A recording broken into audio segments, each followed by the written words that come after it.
po yung entrance ng bahay. Ayan nyo, tingnan nyo sa loob. Ganyan po siya. Malaki po siya na bahay kasi dalawa ang kanyang room. Then, dalawa din ang bathroom. So, ganito ang view sa loob. Tingnan nyo yung sofa. Malaki rin. Kasya ang mga buong pamilya, like 6 packs, ganon. So, ayan o.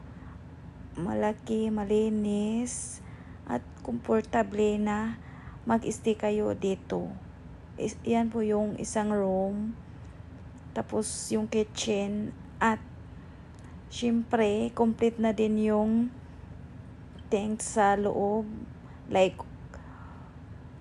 ref, may microwave, at saka oven, may coffee maker din. Pag gusto mo ng coffee, may coffee maker siya, guys. Tapos pwede ka na din mag-order ng mineral water kasi may galon na para sa mineral water.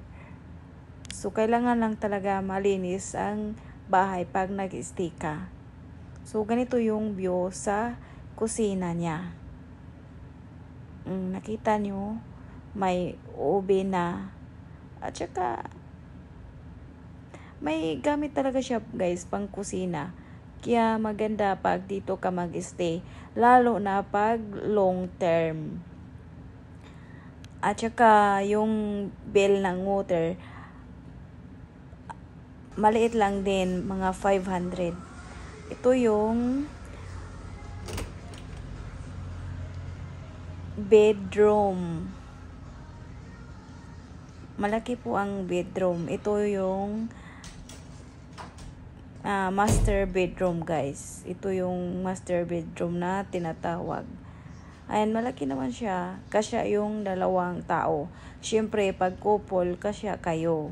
At saka, may na din, bathroom sa loob ng room para pag naihi ka, pag gusto mo mag-bathroom sa midnight, hindi ka nalalabas ng kwarto mo kasi may sarili ng bathroom sa loob.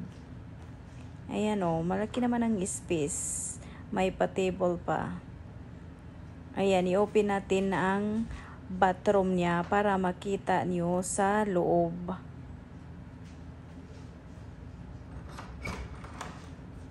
Open natin. Ayan.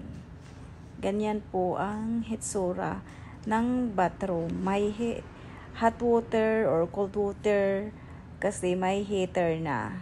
Shower, syempre hindi mawala yung shower. At saka bidet. Kasi pag foreigner, kailangan talaga nila ang bidet sa bathroom. So, ayan, nakita nyo ha. May bidet at saka shower. Ayan, ito yung isa pang room na kasya rin ang tao. Kasya yung isang tao or dalawa, pero mas okay kung isa lang na tao, 'di ba? Kasi medyo maliit siya, guys, parang single lang yung bed. So, ganyan yung view sa isa pang room. 'Di ba? At saka, guys, mura lang pag long term ka mag-stay dito. Sa Jinsan po ito. Kung gusto nyo mag-book dito, mag-chat ka lang para sabihin ko ang details. Diba? May cabinet para sa mga damit nyo, guys. At saka may drawer, table, may saksakan din doon kung gusto mo mag-charge. So, at isa pa, ito yung isa pang bathroom. Ipakita ko din sa inyo. So, ganyan yung view.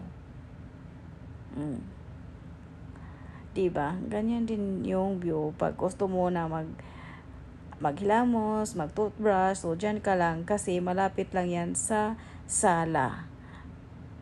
So, may din, may map para mag-map ka sa loob ng bahay. So, ganyan siya, guys. Malinis naman at mura lang. Thank you for watching guys and to my video.